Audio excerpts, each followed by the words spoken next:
and we're gonna Okay. tap in one time with Calliope Slim. Alright, Calliope Slim, was y'all cool? That was my dog. We ran together. You talking about Randall? Randall Yeah, Watt. so yeah. So and that Master P cousin. Right. He was the colonel. He was the big dog of that Calliope project. When he called a meeting, all the young boys pull up. Yeah, we all. It was Randall, Mosquito, Old Head, my uncle Lester Duplessis, and myself. We had a heroin shop on Washington Avenue and Magnolia between Magnolia and Robinson.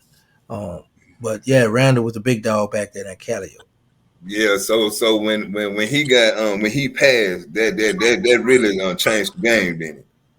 Yeah, but that made the Calio. It did two things. It made the Calio like, man, who did it, boy? Listen, because when Randall got killed, at it was like right by the police station. So it was like, man, who got heart and balls to come back here? So they narrowed it down to two people. You know what I'm saying? It was me and the dude out the San Bernard. I don't want to call his name. He's deceased now too. But so happened when Randall was killed. I was at the hospital, Two Road Hospital. My daughter was born that same day. So I'm on camera. I'm in the hospital. So I had got what them things at, man, they over there. I got a page. Somebody beat me. Was like, yo, man, Slim just got hit up. And yo, I was like, what? I couldn't believe it because it's like, sometimes when you feel like a person is untouchable, like, man, nobody gonna play with him. You know what I'm saying? And for me to get a phone call that he got touched, that was real shocking. You know what I'm saying? So, and then in the heart of the Calio, right by the police station. I'm talking about the police substation, like right, like literally, like walking, like right here where he got hit at. You know what I'm saying? So that was a real touching moment, man. But and that yo was fierce, man. And it was like, what? Oh, because man, that was the big dog. You know what I'm saying? So it was a retaliation. It had to be a retaliation behind that. I had told my brother, I said, listen, I got a QX4 Infinity SUV. I said, look, don't go around the yo. Man, they called him around and yo, they hit the truck up, hit my brother up, hit my other homie up in the truck with him. They tried to go around. Some kind of way they found out where my grandfather was living at downtown. And I told my mother, I said, Mama, don't go around by the house. I'm telling you, stay in the truck. I said, Mama, this project, the way it's set up, they can't get to us. They can't get to me. I like how they set up on Willowwood because we sat back in the cut. If you pull up in my project, I'm gonna see you. You just couldn't get to me like that. So she go downtown one day and them boys got a phone call because them boys, we all politic over the city. Like I might be cool with somebody across the river. I might be cool with somebody out in the ninth ward or the 17th ward. We just we always been politic in jail or whatever. So now you got allies, and it so happened the Caddio was cool with somebody that lived down the street from my grandfather's house. So they got a phone call. Hey, his mother and little brother and they be at the house. So them boys pull up and with the hitting, try to hit my little brother. My little brother hit the ground. And then my little brother said he heard him say, "Oh, we got his little brother there. We got his little brother."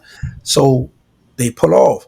But in the midst of shooting at my little brother, my mother was sitting in the back seat in the driveway. So the bullet go through the trunk, go to the back seat, and hit my mother in her left shoulder. So at this time, I'm about to enter this club in an hour. And that club jumping too, man. I'm talking about this pack is jumping. And my beeper go off, and he like, your mama, car got shot up or something. I heard, what? So I come out the club, I call my mother. She walking out here, breathing, walking fast. I said, "Man, where you at?" Oh, I said, "Where your car at?" "Oh, it's outside." I said, "Nah, I called the neighbor. They said the car not outside." "Oh, Shedrick." I said, "Mama, no Shedrick not in there because you don't have to give it to him because he don't have to pay gas, put gas in the car, Mama." And then you also had mentioned that you ran across P one time at a basketball court or something. No, he said that. I have Yeah, a he did. magazine. Yeah. I have a magazine article in the Fed magazine where Pete say, yeah, I ran across Gangsta at the park, and he might have thought I had a problem with him, but people started pointing fingers saying he the one killed my cousin, but he wound up not having nothing to do with it.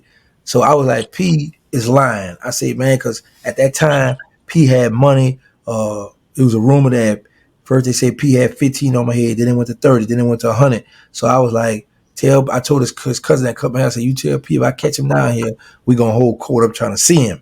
So I never was in no park or ran across P. Now I would say this, when that Bowdy movie first come out, P hollered at Randall and Randall hollered at me, and I was supposed to be in that Bowdy movie, But before I could get in the movie, I had fell out with the Calliope, so we had started beefing. So that's how I didn't make that cut. I would have been in that jump, you know what I'm saying? But I ain't make the cut.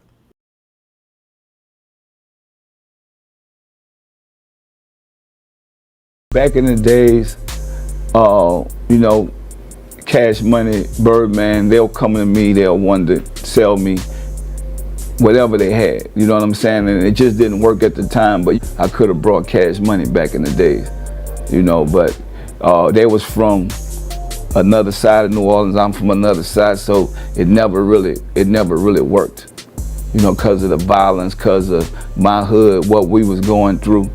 And but I could have brought Cash Money back in the days. Everybody could have brought every artist they had. You ever regret that, not doing that? No, because it wouldn't have worked. I mean, the way it worked for them, and that's what I tell people all the time: be thankful. You know, God got a different way. I could have signed NDRE back in the days. I could have signed a lot of artists, but they wouldn't have worked with me because we had a different brand and a different system. And I think the way it worked for them, it was supposed to go like that. So I don't regret none of that. You know, I think sometimes people might, man, P, why you didn't do this? Nah, I mean, look at the history. These guys sold a lot of records. They built an amazing company. You know what I'm saying? So that's the way it's supposed to go.